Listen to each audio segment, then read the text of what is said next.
Hello दोस्तों, अगर operation के दौरान किसी पेशेंट की डेथ हो जाए, जिसको डेथ ऑन ऑपरेशन टेबल भी बोलते हैं, तो as a surgeon, as a anaesthetist या हॉस्पिटल एडमिनिस्ट्रेशन आपको क्या फैसले लेने चाहिए? क्या-क्या मेडिको लीगल फॉर्मेलिटीज़ पूरी करनी चाहिए? आइए समझते हैं।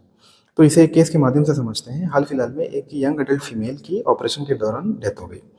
तो एक सर्जन, एनेस्थेटिस्ट और हॉस्पिटल ओनर से हमारी एक डिस्कशन के बाद हमने तय किया कि हम बॉडी को परिजनों को नहीं देंगे, एमएलसी रजिस्टर करेंगे और पास के थाने में सूचना देंगे, पुलिस इंटीमेशन भेजेंगे। यही चीज़ परिजनों को बताने पर परिजन एकदम भड़क गए, गुस्सा होने लगे कि हमें अपनी बॉडी की कोई भी चीर-फाड़ नहीं करनी है, आप हमारी बॉडी हमें दे दो, हम ले जाएँगे, हम आगे कोई भी पुलिस कंप्लेंट नहीं करेंगे। लेकिन क्योंकि इसमें आगे फ्यूचर में मेडिकल लिटिगेशन या फिर केस होने की संभावना थी, इसीलिए हमने कोई भी रिस्क नहीं लिया और हमने पुलिस इंटीमेशन भेज दिया, केस को एमएलसी रजिस्टर कर दिया। परिजनों को ये बात अच्छी तो नहीं लगी, लेकिन फिर भी अब उनको मानना पड़ा और हमने ये बता दिया कि अब बॉडी पुलिस की कस्टडी में है। यदि आपको बॉडी चाहिए तो आप पुलिस से जाकर के बात करिए, वो इन्वेस्टिगेट करेंगे। उनकी इन्वेस्टिगेशन में अगर लगेगा कि पीएम की ज़रूरत नहीं है, तो वो बॉडी आपको हैंडओवर कर देंगे और नहीं तो फिर वो भी पीएम कराएँगे। आपको इसमें सहयोग देना पड़ेगा, हम भी इसमें सहयोग करेंगे।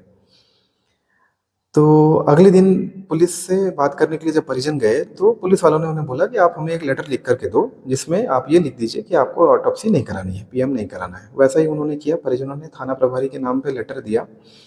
उसमें लिखा कि उन्हें ऑटोप्सी नहीं करानी है और थाने ने क्या किया, थाने वालों ने कि उसमें एक बीच में सील लगा दी।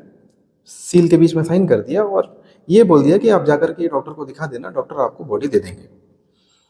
अब वो लेटर मेरे पास आने पर मैंने देखा कि उसमें हमारे लिए कोई भी निर्देश नहीं है, कोई ऑर्डर है ही नहीं कि बॉडी को परिजनों को हैंडओवर करना है। तो यही चीज़ मैंने जब थानेदार से बात की कि सर इसमें हमारे लिए कोई भी कमेंट या ऑर्डर नहीं है कि बॉडी देना है, तो हम बॉडी ऐसे कंडीशन में नहीं दे सकते। तो उनका कहना था हमने सील तो लगा दी है, तो सील का तो कोई मतलब होता नहीं है, सील का क्या मतलब है? तो मैंने मना कर दिया कि आप जब तक हमें एक लेटर नहीं देंगे, तब तक हम बॉडी को हैंडओवर नहीं करेंगे।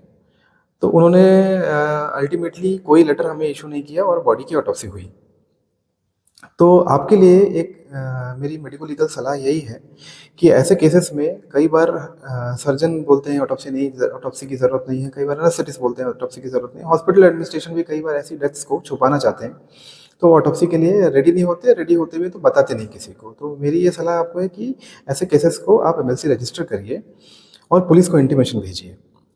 तो सबसे इम्पोर्टेंट यही है। दूसरा इम्पोर्टेंट बात है कि आप cause of death certificate issue नहीं करेंगे क्योंकि अब बॉडी की ऑटोप्सी होनी है या पोस्टमार्टम एग्ज़ामिनेशन होना है जिसमें मृत्यु का कारण कॉज़ ऑफ डेथ वहाँ क्लियर हो जाएगा।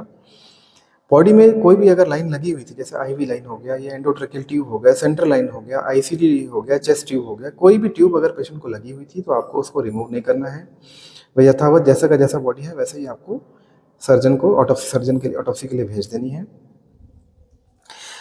रिकॉर्ड्स जो भी पेशेंट के रिकॉर्ड हैं, उनको आपको अप टू डेट या पूरा कंप्लीट रखना है क्योंकि जैसे हमारे केस में भी परिजनों ने हमसे साथ-साथ सारे हॉस्पिटल के पेपर्स माँग लिए थे, तुरंत-तुरंत माँग लिए थे, यही चीज़ आपके साथ भी हो सकती है। तो हॉस्पिटल के जो पेपर्स हैं, ट्रीटमेंट के जो पेपर्स हैं, उनको आपको पूरी तरह से कंप्लीट रखना है। उसमें आपको ये एंश्योर करना है कि पेशेंट का प्रॉपर प्री एनेस्थेटिक चेकअप हुआ था या नहीं हुआ था।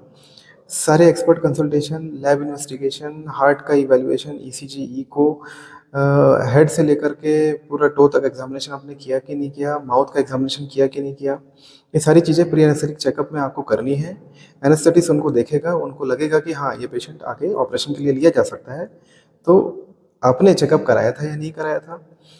कंसेंट प्रॉपरली आपने जो सर्जिकल प्रोसीजर होना है, पेशेंट और उसके रिलेटिव को काउंसिल की थी कि नहीं की थी कि इस प्रोसीजर को कैसे किया जाता है, कितनी देर लगेंगे, कितना खर्चा आएगा, क्या-क्या कॉम्प्लिकेशंस हो सकते हैं। जिसमें एक कॉम्प्लिकेशन ये भी होता है कि ऑपरेशन के दौरान भी डेथ हो सकती है। तो इन सब कंसेंट्स को आपने लिया था कि नहीं लिया था? एनेस्थीसिया के लिए सेपरेट कंसेंट आपको लेना है, सर्जरी के लिए सेपरेट कंसेंट आपको लेना है, दोनों को एक मत समझिए। जितने भी रिस्क और कॉम्प्लिकेशन है उस प्रोसीजर से जुड़े हुए वो सारे आपको बताने हैं। पेशेंट की प्रॉपरली आपको काउंसिल करनी है जिसमें काउंसलिंग के बाद आपको पेशेंट का सिग्नेचर प्लस उसके एक विटनेस का सिग्नेचर भी लेना है। रिकॉर्ड्स को हमेशा अप टू डेट रखना है, कंप्लीट रखना है ताकि पुलिस डिमांड करे आपको या फिर परिजन ही डिमांड करे कि हमें हॉस्पिटल के ट्रीटमेंट कागज़ चाहिए, तो आप उसको डिले ना करें क्योंकि डिले करने पर ऐसा एक मैसेज आता है कि शायद आप कुछ रिकॉर्ड्स में मैनिपुलेट करना चाहते थे, इसीलिए आपने 1 दिन बाद, 2 दिन बाद हॉस्पिटल रिकॉर्ड्स प्रोवाइड किए। तो अपनी तरफ से कोई भी डिले नहीं करना है। केस को विदाउट एमएलसी बॉडी को देना नहीं है। पुलिस इंटीमेशन भेजना है, cause of death certificate issue नहीं करना है, कोई भी लाइन है उसको रिमूव नहीं करना है। और ट्रांसपेरेंसी के लिए आप पूरा पुलिस का सहयोग करिए, परिजनों को भी प्रॉपर काउंसिल करिए, उनको गुमराह मत करिए कि अ, बिना ऑटोप्सी के भी हो जाएगा, और उन पे इस चीज़ के लिए भी भरोसा मत करिए कि आज वो बोल रहे हैं कि हम कोई पुलिस कंप्लेंट नहीं करेंगे, पैसे की लालच में या फिर गुस्से में, आवेश में ये लिटिगेशंस या कंप्लेंट्स होती ही होती हैं। इसलिए सभी हॉस्पिटल और डॉक्टर्स की सुरक्षा के लिए मैं रिकमेंड यही करूँगा कि आपको एमएलसी रजिस्टर करके ऑटोप्सी करवानी चाहिए। Thank you.